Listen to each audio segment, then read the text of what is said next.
AVM।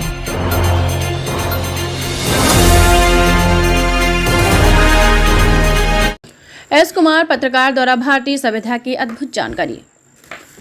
Lanka में राम जी 111 दिन तक रहे। दोस्तों, ये जानकारी मैं आपको देने जा रही हूँ, इसको आप ध्यान से सुनिए, बहुत ही इंपॉर्टेंट हो सकती है आपके लिए। लंका में सीता जी 435 दिन रही। मानस में श्लोक संख्या 27 है। मानस में चौपाई संख्या है 4608। मानस में दोहा संख्या है 1074। मानस में सोठा संख्या है 207। और मानस में जो छंद संख्या मैं आपको बता रही हूँ वो 86। और ये किसने ये किया है, बहुत ही अच्छा काम किया है, ये हमारे जो पत्रकार हैं एस कुमार पत्रकार द्वारा ये भारतीय सभ्यता की अद्भुत जानकारी आपको प्रदान की जा रही है। सुग्रीव में बल था कितना, 10,000 हाथियों का। सीता रानी बनी 33 वर्ष की उम्र में। और मानस रचना के समय तुलसीदास की उम्र केवल जो थी वो थी 77 वर्ष। पुष्पक विमान की चाल 400 मील घंटा। रावण व रावण दल का युद्ध हुआ, 87 दिन तक चला। राम रावण युद्ध 32 दिन तक चला। सेतु निर्माण 5 दिन में हुआ। नलनील के पिता विश्वकर्मा जी हैं। त्रिष्टा के पिता विभीषण हैं। विश्वामित्र राम को ले गए 10 दिन के लिए। राम ने रावण को सबसे पहले मारा था 6 वर्ष की उम्र में। रावण को जिंदा किया। सुखेन बेन ने नाभि में अमृत रखकर। प्रभु श्री राम के दादा परदादा का नाम क्या था, नहीं जानते तो आइए हम बताते हैं आपको उनकी पूरी वंशावली।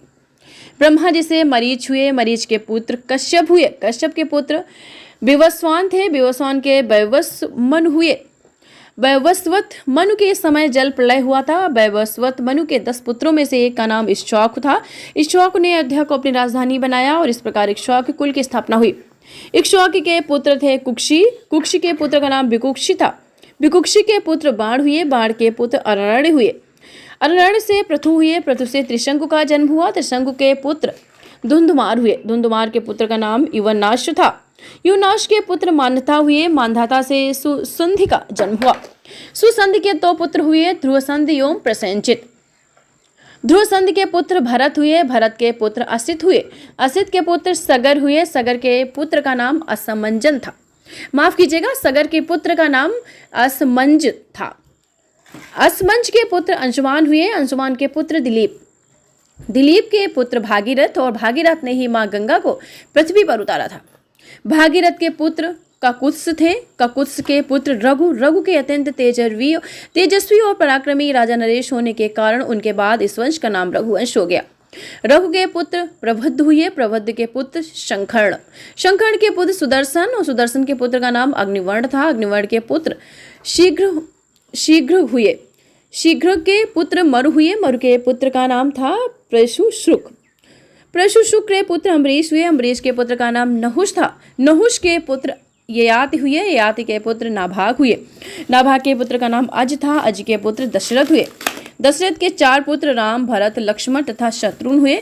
इस प्रकार ब्रह्मा जी की आपको बता दें, इस प्रकार जो ब्रह्मा जी की वंशावली है वो 39 पीढ़ी में श्री राम का जन्म हुआ।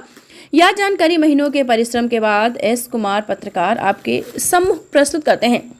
तो एस कुमार जो पत्रकार हैं उनका कोटि कोटि धन्यवाद। उन्होंने इतनी अच्छी जानकारी हमारे दर्शकों को प्रदान की। तो आपका क्या काम है दर्शकों, आपका ये काम है कि आप हमारे चैनल को सब्सक्राइब करें, लाइक करें, शेयर करें। और जो हमारे पत्रकार हैं एस कुमार, उनको बहुत बहुत शुभकामनाएं दें ताकि वो आगे चलकर भी ऐसा नेक काम हम लोगों के लिए कर सकें।